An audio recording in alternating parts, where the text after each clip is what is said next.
Alkisah, hiduplah seorang raja yang terkenal dengan sifatnya yang bijaksana dan adil.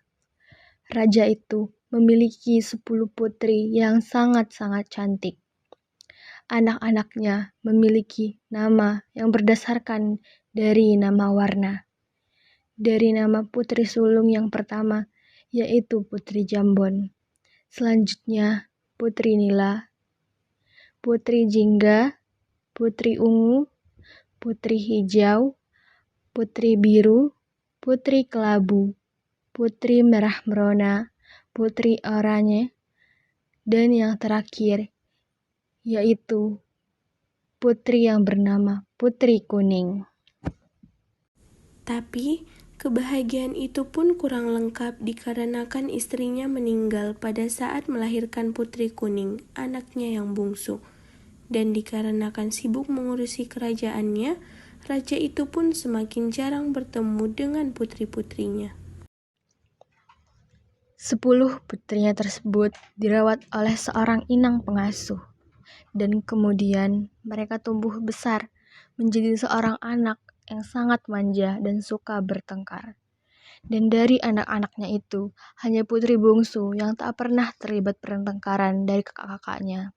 Dan ia lebih senang ketika ia bermain sendiri. Meskipun kecantikan mereka hampir sama, si bungsu Putri Kuning sedikit berbeda. Ia tak terlihat manja dan nakal, sebaliknya ia selalu riang dan tersenyum ramah. Pada suatu saat, raja ingin berpergian dan ingin menanyakan sesuatu pada putri-putrinya.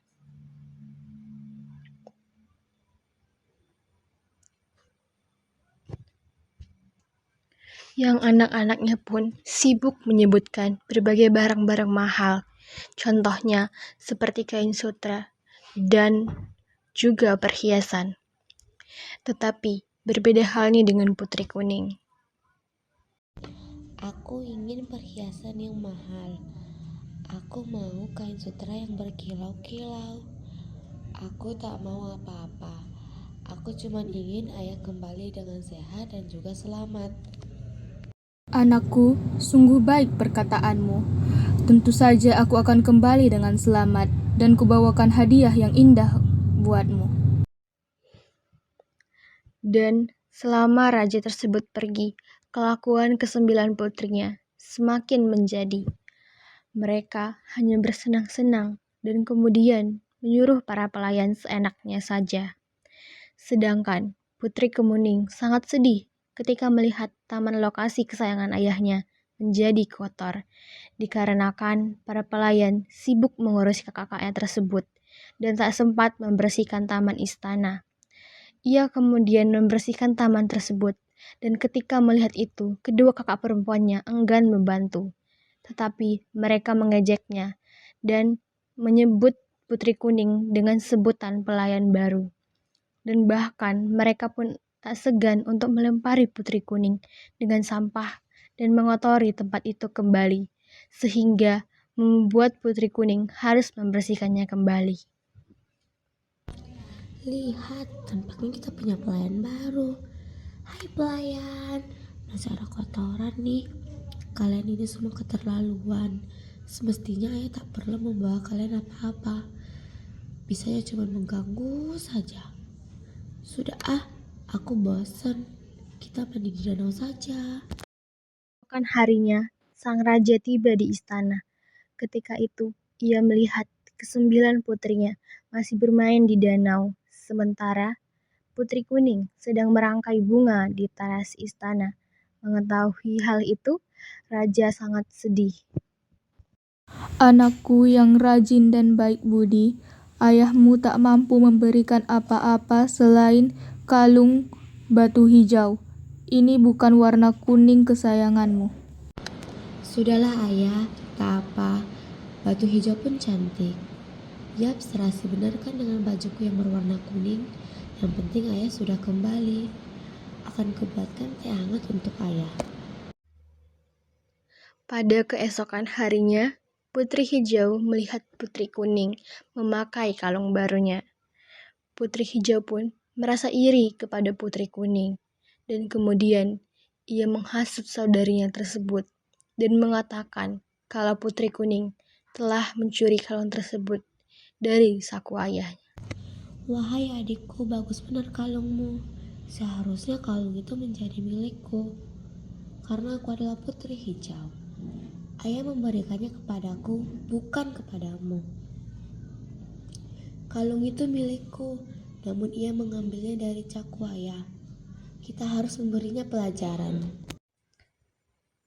Mereka lalu merampas kalung tersebut, dan ketika merebutnya secara paksa, mereka tak sengaja memukul kepala Putri Kuning dan menyebabkan Putri Kuning meninggal dunia.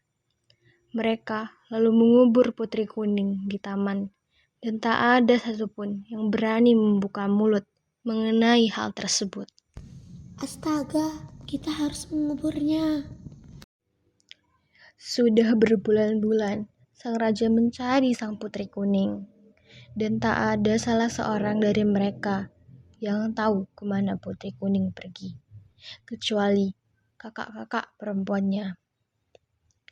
Dan kakak-kakak perempuannya pun diam 1000 bahasa, dan saat itulah sang raja sangat amatlah marah.